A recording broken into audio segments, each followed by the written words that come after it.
I want to express my gratitude to the Institute of Digital Transformation for providing me with the opportunity to host this digital dialogue, Mastering Growth in a BANI World, which is brittle, anxious, nonlinear, and incomprehensible. I'm 𝗞𝗲𝘀, the CEO of Idea Innovate Consulting, where we work with PE firms and other investors to maximize returns from their portfolio companies. We also work with PE-funded corporates and strategic acquirers to help them drive their growth strategies and optimize revenues. Until recently, we'd always heard that business leaders characterized the world we were operating in as being a VUCA world, which was volatile, uncertain, complex, and ambiguous. This perspective helped leaders to implement agile processes to navigate and succeed. However, the pandemic highlighted the need for a new framework to address the extreme uncertainty, fragility, and complexity of today's environment, while offering hope and empowerment. So hence this concept of BANI came out, which means that's a new lens that we needed in this landscape. And this means when we are talking about BANI, we are saying that a lot of our systems and structures have become brittle and can shatter easily. There's a high level of anxiety. And so we are talking about anxiety, high levels of uncertainty, which is creating anxiety among employees and stakeholders. Nonlinear, which is difficult to predict trends and outcomes. And finally, incomprehensible, where there's so much information. In this environment, the role of leadership becomes really important as they guide their people to navigate this environment, and it's their role becomes extremely critical, how they guide their teams to be successful in this environment, and have to have like a growth mindset, practice empathy, and be adaptable. So to drive our discussion, we've got industry CEOs from professional services, healthcare services, and business services who've been successfully driving their businesses to growth and who will share with us stories on how they've been guiding their stakeholders and their employees through these challenging times. With that, I wanted to introduce our panel. So I'd like to start first with Zenna Ugrinsky, who's the founder of Genre X Consulting, who's the co-founder of Data Crunch and the founder of the retired co-founder of Pilot Wave Holdings. Thank you, Zenna. If you wouldn't mind introducing yourself to our audience, that would be great. Sure. Thank you, Nita, and thank you for the Digital Institute for the opportunity today. I think the important thing for today's conversation is really just that I have watched the evolution of tools as used in business, meaning technology, everything from the advent of the spreadsheet to the adoption of LLMs, etc. So sort of a soup to nuts viewpoint on the business analyst's use of data and technology as it relates to growth, profitability, transformation, etc. So very, very pleased to be here. Thank you very much. Great. Next, we have Azaya Saeed, who's the co-founder and CEO of MEND, a life sciences and digital health company with a mission to improve societal health and healthcare delivery. Thank you, Azaya, for joining us. No, thank you, Nita, for having me, and to the Digital Institute. So I've become a little longer in the tooth than I wish I was. I have seen, as Zenna has, a number of business cycles, have lived through building a startup during the dot-com bubble.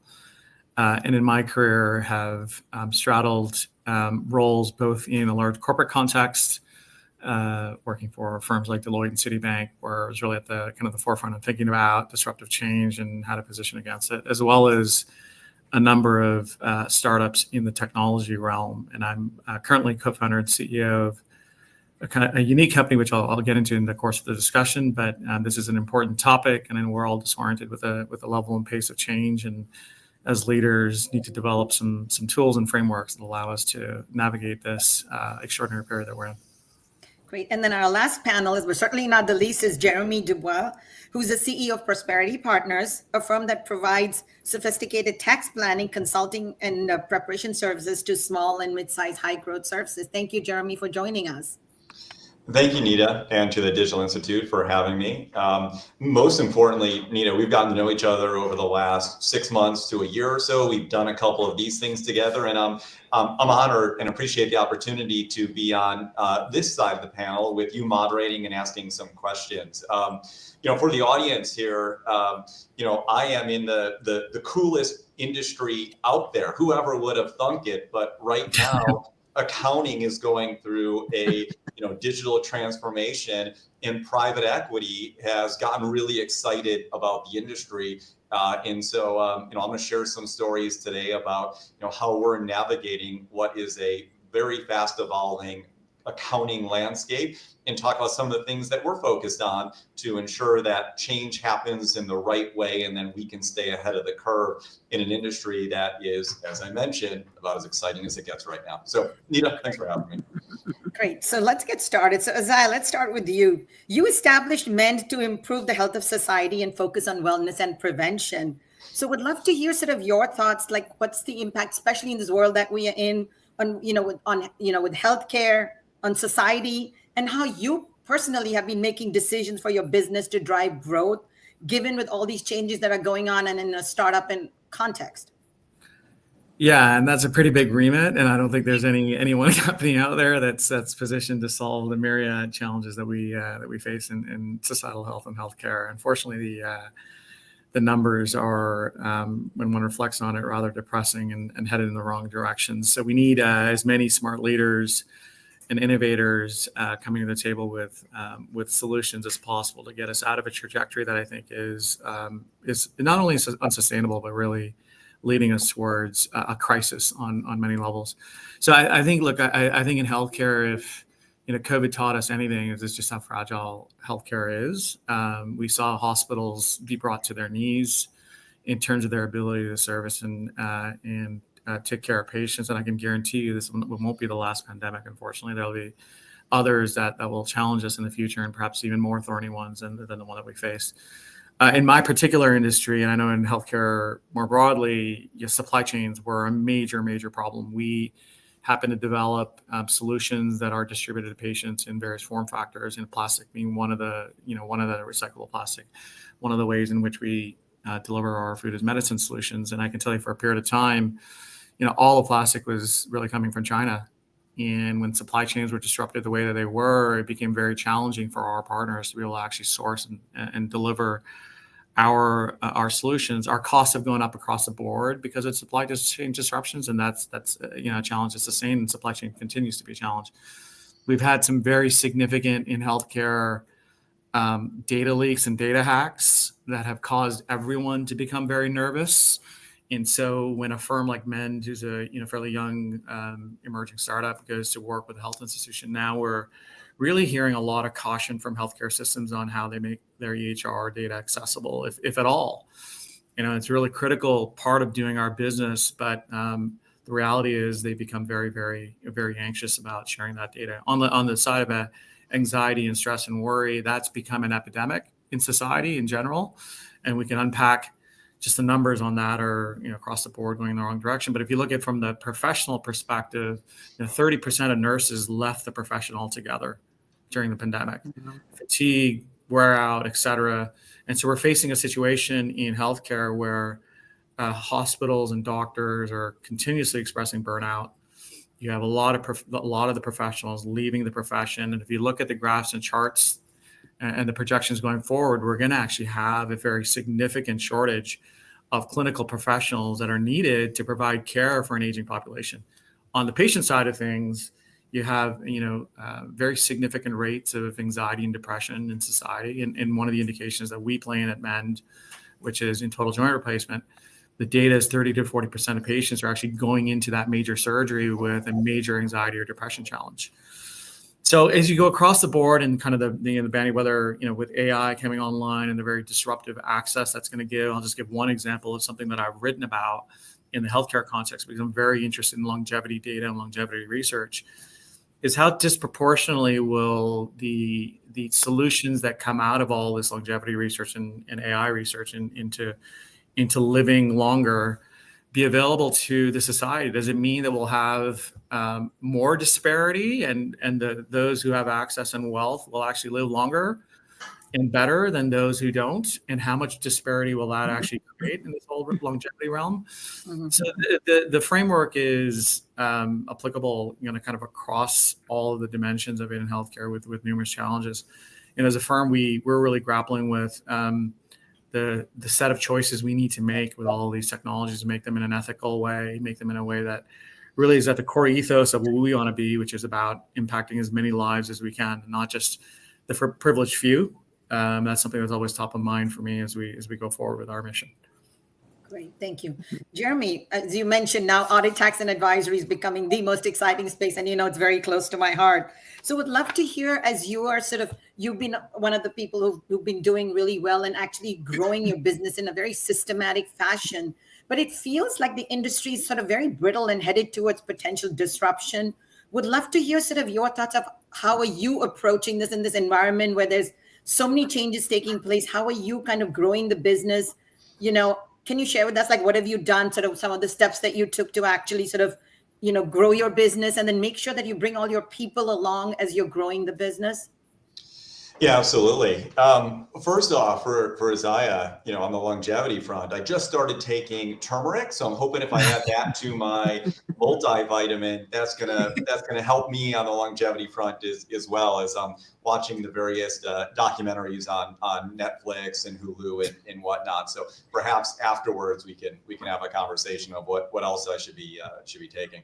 But back to the job at hand, Nita.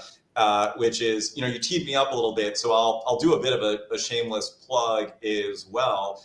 And Accounting Today just recently ranked us for the 2024 year the second fastest growing public accounting firm, and that's a testament to doing some of the right things to navigate growth in a really fast-changing technological world. So first and foremost, from our standpoint, I set the strategy for the firm. Accounting, as some people recognize, is a bit of a slow-moving industry. People are resistant to change. And when I say, hey, we're going to change things, the first response that I get from a lot of my people in the organization is, well, gosh, I don't want to learn new tricks and I don't want to figure out new technology. And so what my team hears from me pretty consistently is, hey, we have 3 pillars that we're thinking about in order to be better at what we're doing. And they typically go in this order. It's automation, outsourcing, and AI.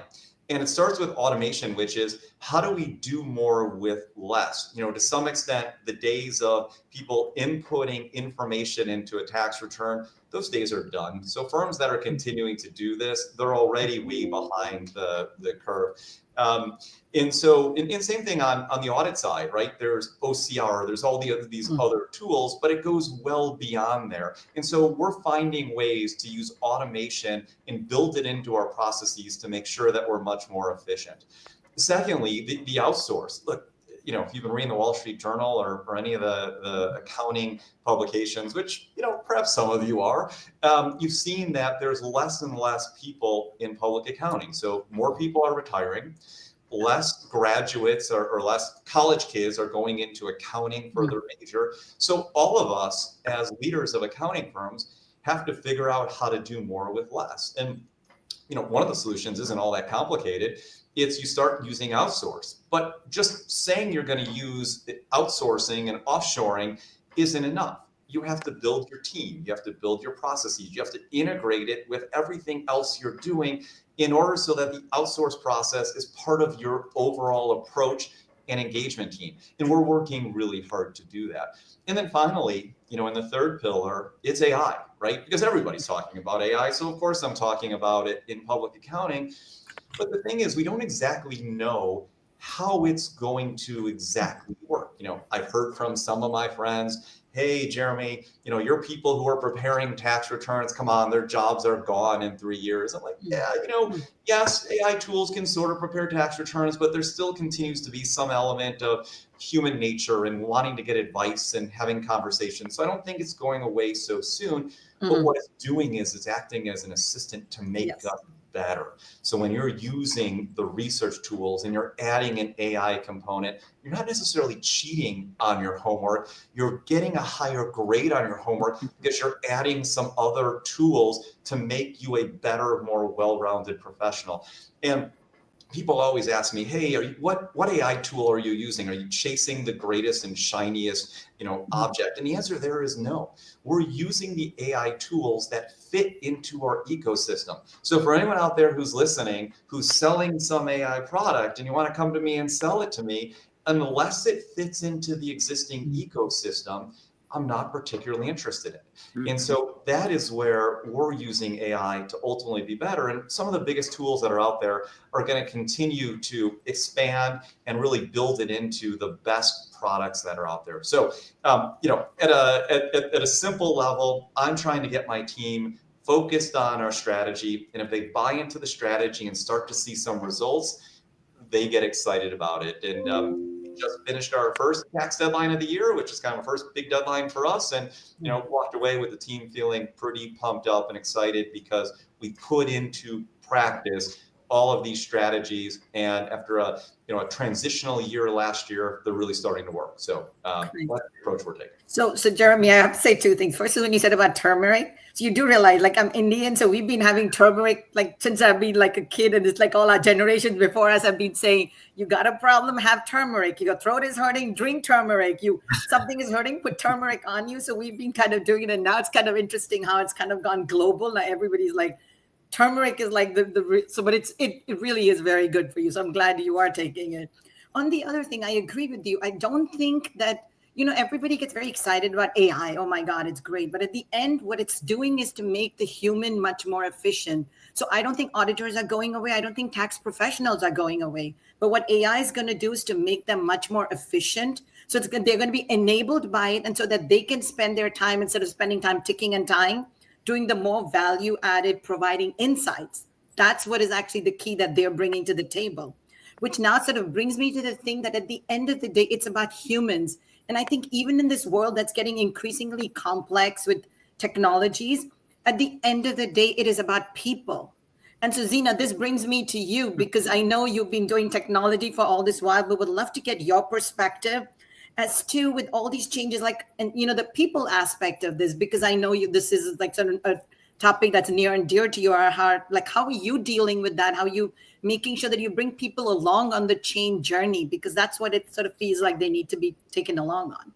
Absolutely. So you're completely right. And what I'll do is I'll frame my remarks, but then I'll bring it back to both the healthcare industry, the audit, tax, and advisory industry, and also the portfolio that I manage, which is heavy equipment and infrastructure, right? Which seems like very disparate industries. But the old adage, if you don't know history, you are condemned to repeat it.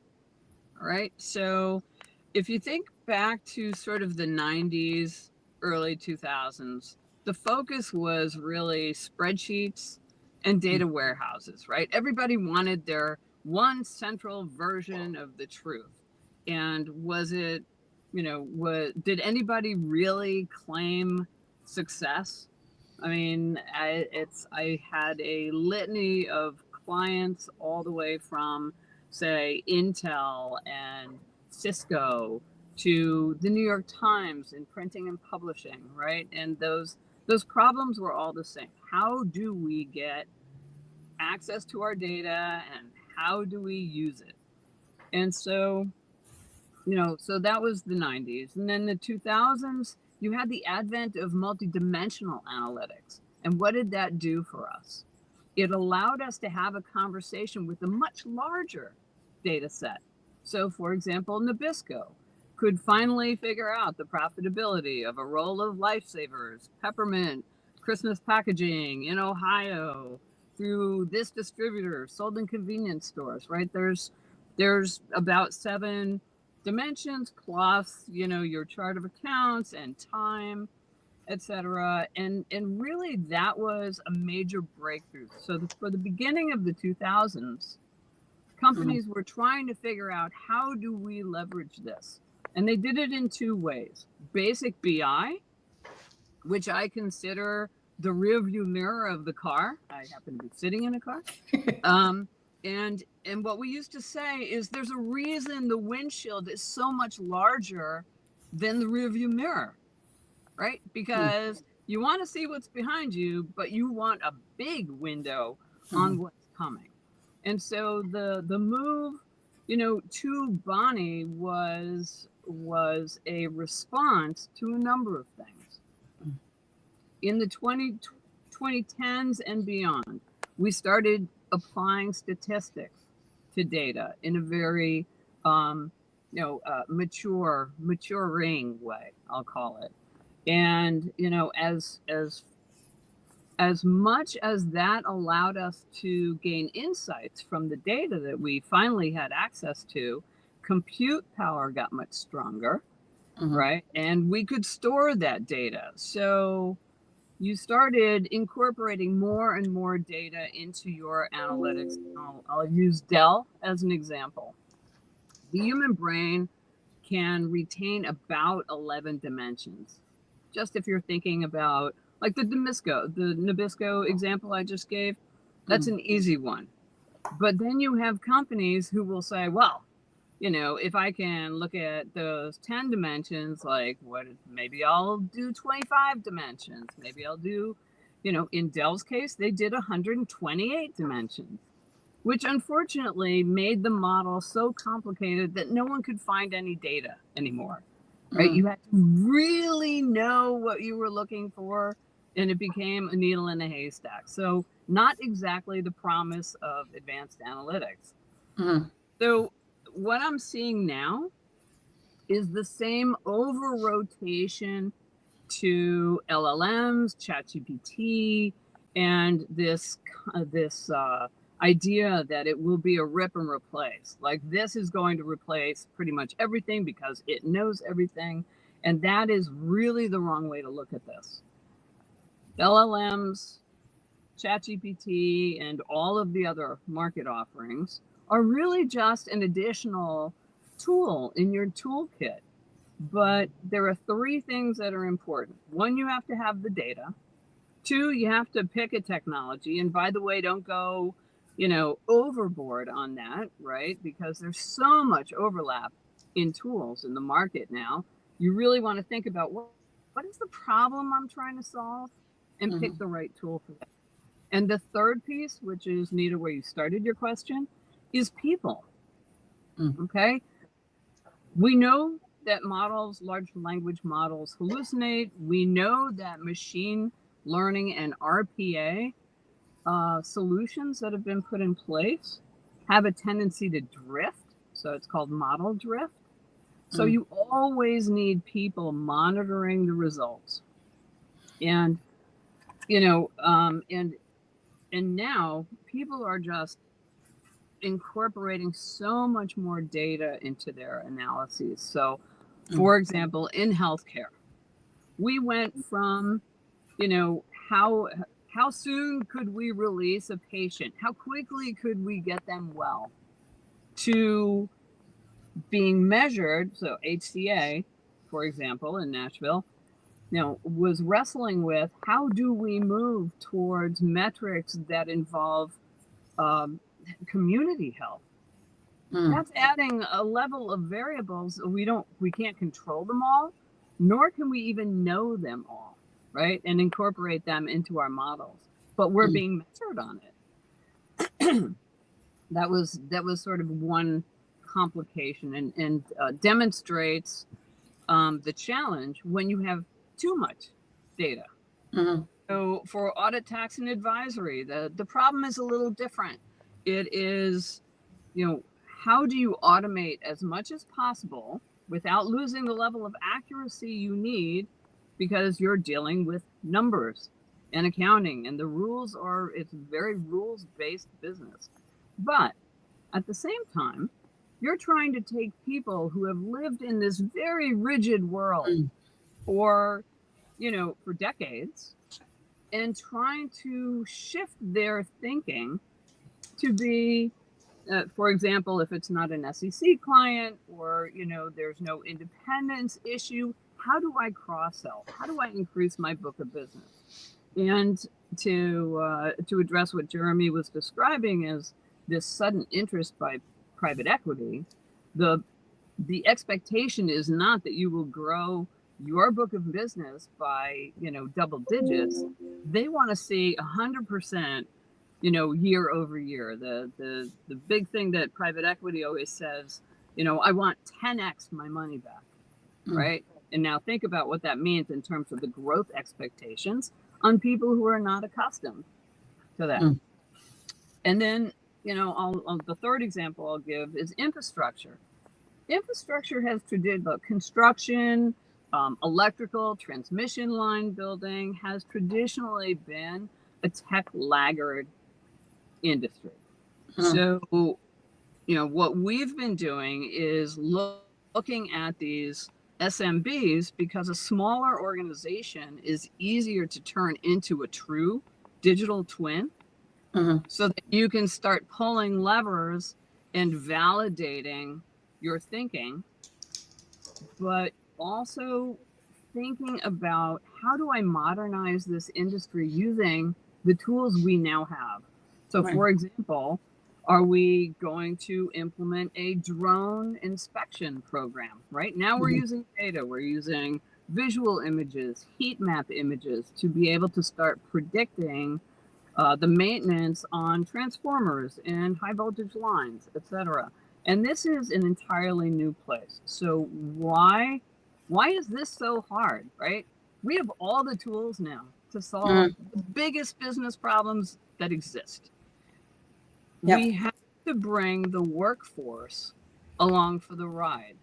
And the first challenge we had, I would say 5 years ago, 7 years ago, is fail fast. Okay, fail fast is contrary to most cultures in most organizations, right? Failing is how you don't get a promotion. Right. Exactly. So allowing the culture to shift to allow for failure as a learning experiment. It is to, start small and automate what you can automate, but never lose sight of the fact that you will always need, certainly in the foreseeable future, a fact checker that is human. Yep.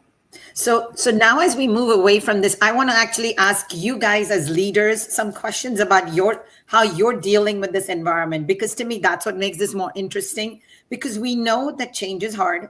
Human beings don't deal well with change. And then nobody likes to be living in uncertainty and making decisions in that. So what I'd like to hear from each one of you, and I'll call your names out to tell me how you've been dealing with it, because it'd be great to hear, because I'm sure there's some characteristic that all three of you are sharing, which has made you successful in what you do. So Jeremy, I'm going to put you on the spot first and say, because we know this is hard.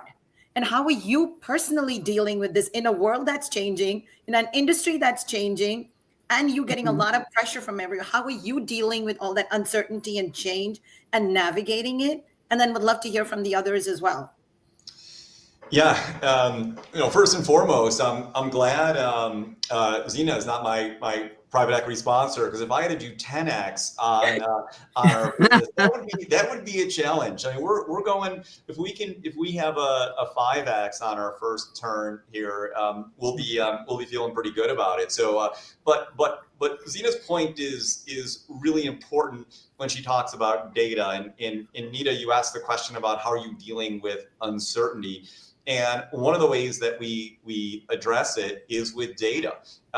Yes, we're accountants and we theoretically like numbers, but we're also kind of lazy.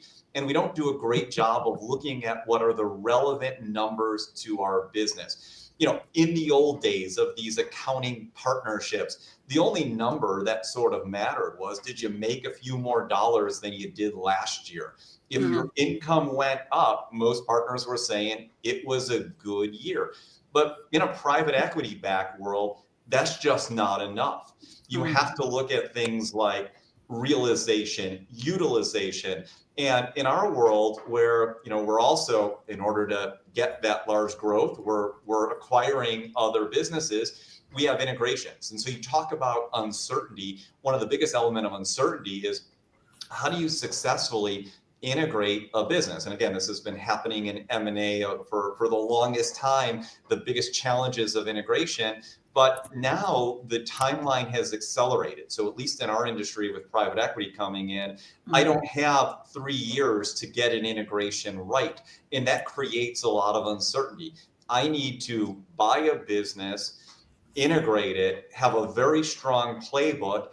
And then also, if we're going to be successful and get that 5x, or maybe if I'm really going for it, I'll get a 10x over a couple of years, I need to create a single firm model. So truly a business that is fully integrated in order to unlock all that value. And what does that mean?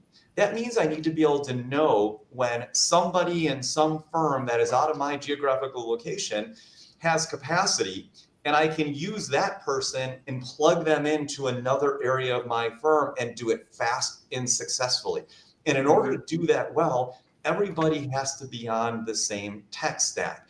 Everybody has to have the same processes. So in the private equity backed world, it's certainly easier to just buy EBITDA and add it up and say, hey, look at me, I'm bigger. It's a lot more difficult to say, I've got a unified business, or I really can look at my company as a platform, look at all the businesses, all the companies that are under it, and they actually are working together cohesively. And that uncertainty is the biggest challenge that I face, and it's the biggest challenge that we face. And then back to the data for a moment, we're using Power BI. I mean, again, it's numbers, but we're using sophisticated tools to pull data from our technology systems. And all of my people have a dashboard that they log in and they see the numbers that are important to them. And these aren't just random numbers. These are things that indicate how much did they work last week, how much did their team work last week. There's all sorts of metrics that help someone do the job better, because we are trying to grow, but do it in the right way. And so my team definitely feels like there is uncertainty, and we spent a year, making material change. But I'm happy to say that we're on the other side of most of that. And now when we're making changes, we're incrementally adding technology to hopefully continue to improve. But the ripping off the Band-Aid and building it up from scratch happily, and I know my team feels that way, is in the rear view mirror. And hopefully, Zena, that rear view mirror is very, very small, and the front one is big, because we feel good about where we're going. So when I was asking that, so I'll tell you how I deal with anxiety and uncertainty. So I work out like 6 days a week to keep myself calm, and I meditate like crazy. So it's like, that's the personal stuff. And then it's like, okay, what do I know? And then what do I not know? And then who can I get those answers from? So it'd be great also if you can sort of share some of that stuff. I know from a work perspective, it's important, but it's also, how do you personally deal with this? Because we're dealing with so much. And I think each one of us at a human level needs to be able to figure out how do you make ourselves feel better. And I'm telling you, the meditation and the working out really does make sort of center me a little bit. And then it's being able to go reach out to people and say, hey, I understand X, but I don't understand Y and Z. Would you mind explaining that to me, because you're more of an expert at that? So I'd love to hear a little more about that part as well. Like, because I'm sure like you're under a lot of pressure. Yeah. Look, I sometimes think that I'm the chief psychology officer in my company as well. And, I'm a glass mostly full type of person. And I'm always looking for, the approach that's going to lead to the best outcome. And if something doesn't work, back to the fail quickly. Hey, great, we tried it. It didn't work. Let's move on. I will add, Nita, since you mentioned it, I am also, probably to the chagrin of my team, I am routinely working out at 5 a.m. on my phone and doing a twofer where, I'm kind of sending emails, IMs, and working out between 5 and 6 in the morning. Probably not the best for everybody, but I got to get that done. It's a good time to clear my head and really think about the problems, not just what my to-do list is for the day or the week or what my calendar looks like, but I'm trying to solve bigger problems than that. I'm trying to get into a right headspace where I can look at problems from different angles. And, we're also really good about brainstorming as a team. I think one of the things that our firm has done very, very well is oftentimes some of the junior people in the firm, so our senior associates, our managers, they are involved in setting processes for this business. When they come and tell me this isn't working, one of the reasons that we have such a low turnover rate in an industry that has a historically high turnover rate is because my people are involved in all of the decisions that impact what they do on a daily basis. And so I'm a big believer in getting your people involved in the big decisions in your firm, because when they're invested in it, they make hard decisions and they think through approaches and processes so that we can be better as a business. So anyway, that's kind of how I tackle some of those problems. Isaiah, how do you deal with the uncertainty? And yeah, like I think stress and anxiety are at, like I said earlier, epidemic levels. There's so many friends and colleagues that I speak to that are expressing the level of disorientation with whether it's the disconnectedness from human contact and relationships, or isolation from technology, or it's a myriad factors, the constant stressors that we experience from the inundation of information that is making us all feel threatened. And many of us feel that technology and the pace that it's moving at. I'm a generalist, so I've worked in finance, I've worked in strategy, I've worked in innovation, and in particular, folks like us that are generalists feel a level of vulnerability on the ability for technology to come in and displace us. So the alchemy of wellness, whether it's in the context of professional context where you feel a little worried, or it's a personal context, really comes down to the same 4 or 5 things, right? It's taking care of yourself nutritionally, taking care of yourself physically, it's getting the requisite amount of sleep, it's immersing yourself in love and relationships, it's investing in all the things, all the wisdom that exists out there, for over millennia on, the things that are required to feel internal peace and internal sense of fulfillment. So I'm very disciplined because, being a startup CEO comes with some additional challenges. I start every single day with 2 hours of wellness content. So it's just playing in the background as I go about my day, getting ready, whether I'm brushing my teeth or whatever it is I'm doing, there's content playing that I'm hopefully subconsciously absorbing. I've become very disciplined about the nutrients that I'm consuming. We've learned a lot about the gut-brain axis and how the gut is actually producing a lot of the neurotransmitters and hormones that actually influence our mood and our resilience to stress.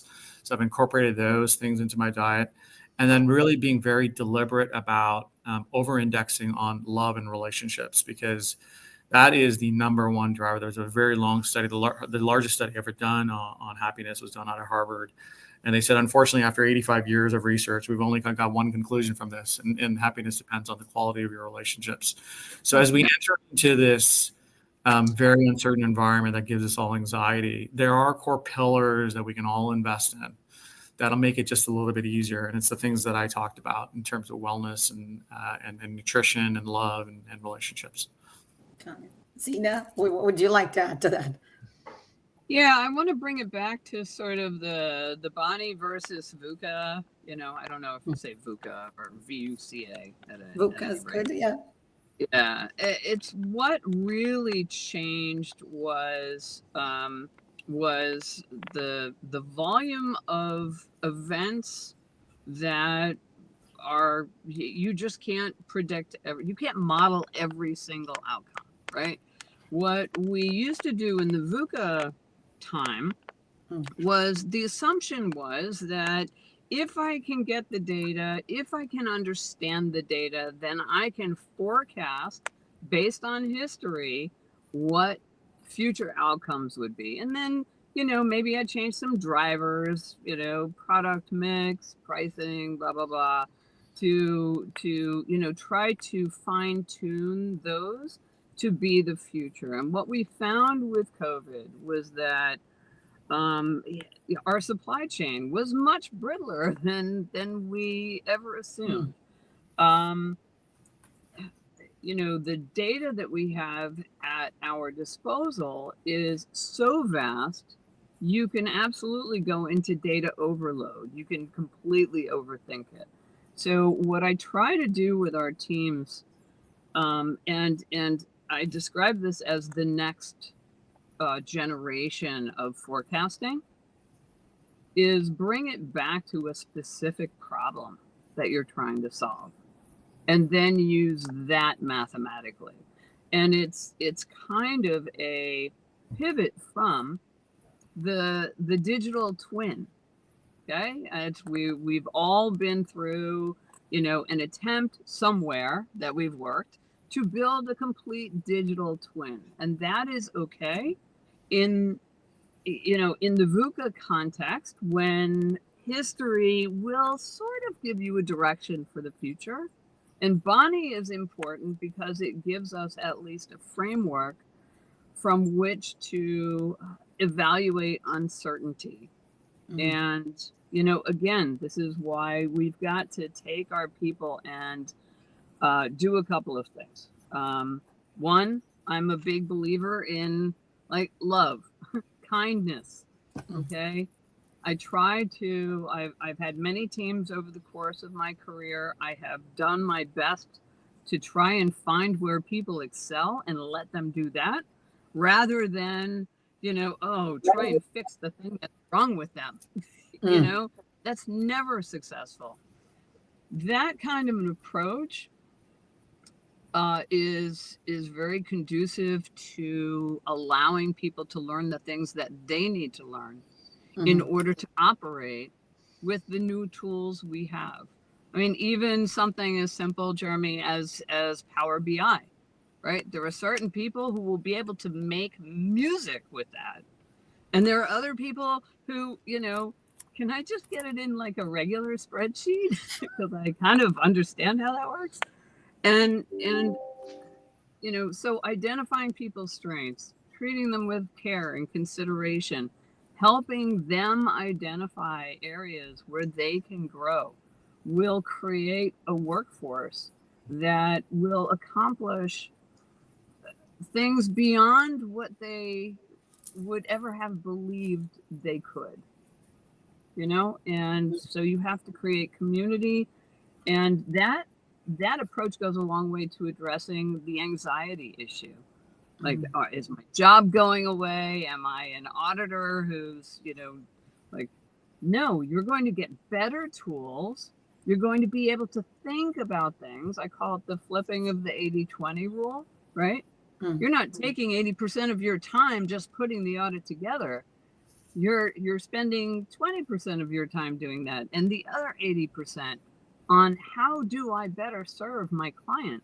And I believe that enabling teams to make that pivot is going to make them so much more effective and basically much more happy in their work. And in infrastructure, we have an aging out of the population. In audit, it's the same thing. Accounting and audit, we are heading towards a huge shortage of certified professionals in the audit and tax areas. And so we've got to think of innovative ways to create those missing workforces, first through automation to make it less of a heavy lift, and then second, how do we teach them to use these new tools in ways that will help them be able to grow into this new world? Because for those of us who were not digital natives, it was, I was very lucky. I had a front row seat to every step of this, but I've watched civilization and corporate cultures just do this pendulum thing. And I liken it to women's fashion. If you hang on to your clothes long enough, they will inevitably, in 7 years, be back in fashion.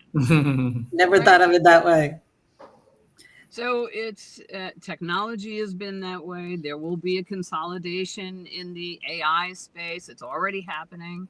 And, and for, Isaiah and Jeremy and others who are listening to this, The most important thing we can think of is how do we enable our workforces to exploit the tools they now have at their disposal. Yeah, Not everyone will be able to. If I may just add on to that, it is a very real thing that if it were up to the tech bros in Silicon Valley and venture capital and PE, they would just automate all of us and displace us and scale technology to, so that nobody's working. So I think it's incumbent on leaders like the folks on this phone to really to hold the mantra of technology complementing people, because there's always a role for a human being and our creativity and our uniqueness of our brains and our capacities and capabilities to do a lot more when technology is an enabler versus technology is a displacement. Now, there are obviously areas where technology needs to and will displace human beings, but I'm a huge believer that we need to be thinking through the lens of technology being an enabler of human beings versus technology displacing human beings. And the more leaders that are talking about that, I think the brighter the future will be for our species. Yeah, I'll add to that what you're saying in a nutshell, which is something that I think is really important for me. So the CEO of a private equity backed accounting firm is what makes a good platform private equity backed accounting firm, and you have to have adaptability and flexibility. Ẓina said, you're ultimately, part of the goals of being a flexible organization is to put people in roles that are going to allow them to be successful. I am a huge believer in that. In the old days, working in the Big Four, if you're looking at accounting firms for what it's worth, you either fit a certain mold and you were going to make it or you weren't. And if you fell outside of what was expected, you were done. You had to find a different job. It wasn't going to be for you. Today, that's not the case. We have in our firm, we have tax technologists, we have a big infrastructure team, we have technologists who are doing things like Power BI and getting data in our hands. And so people who maybe have an aptitude for what we do, but aren't going to go on a straight linear path, maybe they're not going to be the best researchers into technical issues, there are still other avenues to be successful. And as a firm, my job is to be flexible and adaptable so that I can maneuver in such a way that I can put people in roles that will allow us to be successful and be a better firm versus saying, hey, I need a certain person with a certain set of skills. I think if you go away from that model, you start creating opportunities for people that maybe otherwise wouldn't be successful in your workplace, and your company is a lot stronger. So totally agree with all that. And so Ẓina, and to add to what all of you said, basically, I coach my kids for sports, where they say, you play to people's strengths. Some are good at offense, some are good at defense, but you need both of those skills. And I think that's what's important, where you bring in people together with different skills, because then that as a team, then you become stronger. And so you're able to do what each one individually would not be able to do, that the 1 + 1 becomes more than 2. That's kind of the way that actually becomes really critical. But as we're getting towards the end of, sorry, go ahead. Ẓina, I was just going to add, the whole concept of uncertainty is something that we have to train people to be able to deal with, right? I mean, the days of, joining a corporation, that's where you were for the rest of your life, and they were loyal to you and you were loyal to them. That's not our work environment anymore. But on the opposite side, there is so much change coming at every organization today. And it's one thing to put people in the best seats on the bus for them, but also to help them understand or give them the tools to deal with uncertainty and change, because change will be constant. And if anyone who has the ability to sort of just roll with it is going to be well ahead of someone who's, but this is what I do, so dealing with uncertainty and training people on that is another driver, I believe, a driver for success. Agreed. So as we are getting to the end of our discussion, what I wanted to ask from each one, if you're given, where you're at in your leadership roles, is to what words of wisdom would you have for the sort of the leaders who are trying to sort of navigate this environment and try to be successful for themselves and for their teams? So Isaiah, can I start with you? If you want to say, what advice you would give?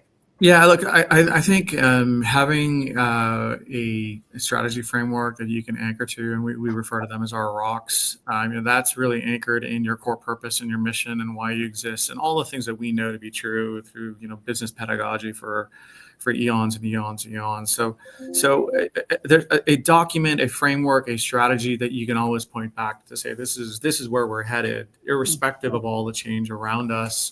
We're going to be agile and nimble to be able to respond to things that come up as we go down this journey. But the core of the journey remains the same, right? So there are certain things in my life that are really important to me that I always stay true to. It's family, it's fitness and wellness, it's love, and it's relationships. And those core three things I'm very deliberate about introducing into my life, and I stay anchored and tethered to those things. Similarly, in the business context, I use a strategy framework, and it has a set of strategic choices on it. And the core strategic choices that we made seldom change. Now, there's things around those core strategic choices that we've made that are very agile and flexible that remain, open to change. So I would say, as a leader, invest, because change plays on us at a subconscious level in very, very nasty ways that elicits, release of hormones that aren't particularly good for us, and subconscious stress and all that kind of stuff.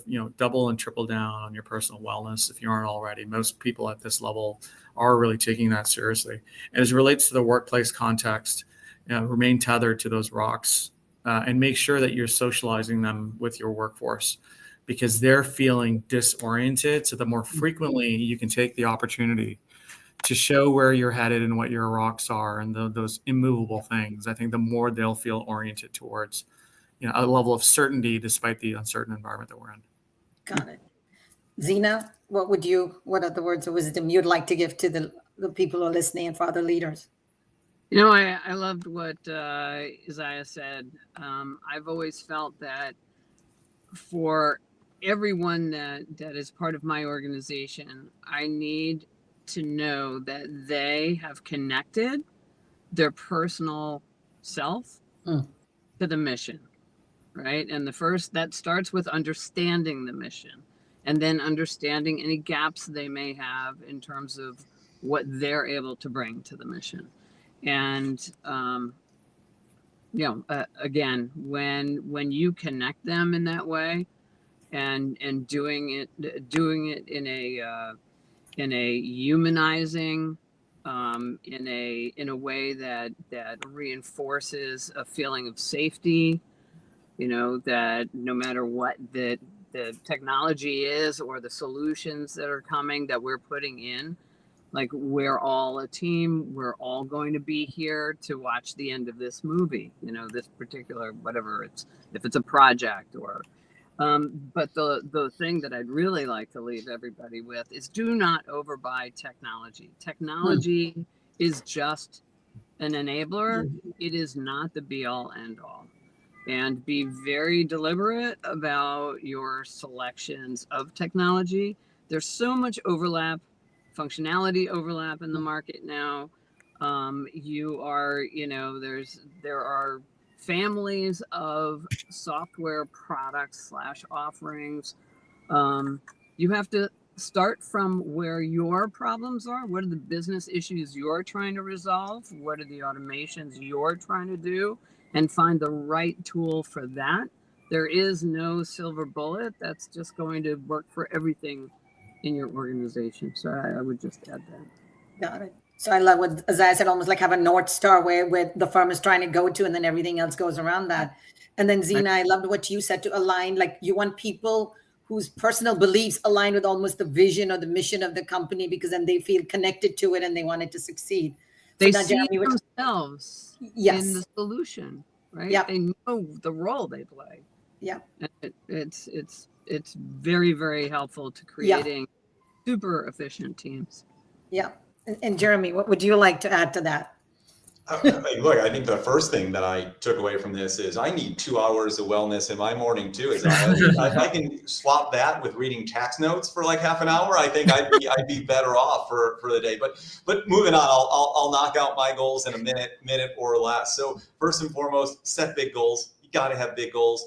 Secondly, develop a strategy that helps you meet your goals. Third, take calculated risks based on your strategy. Fourth, it's okay to fail.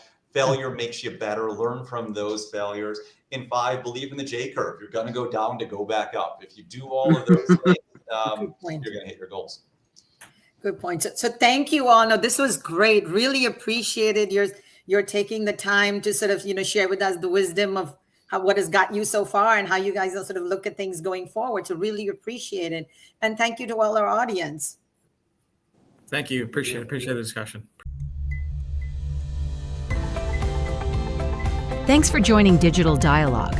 Look for more episodes at noon Eastern Time on most Tuesdays of every month. Can't join the live session? You can watch the replay anytime on our YouTube channel.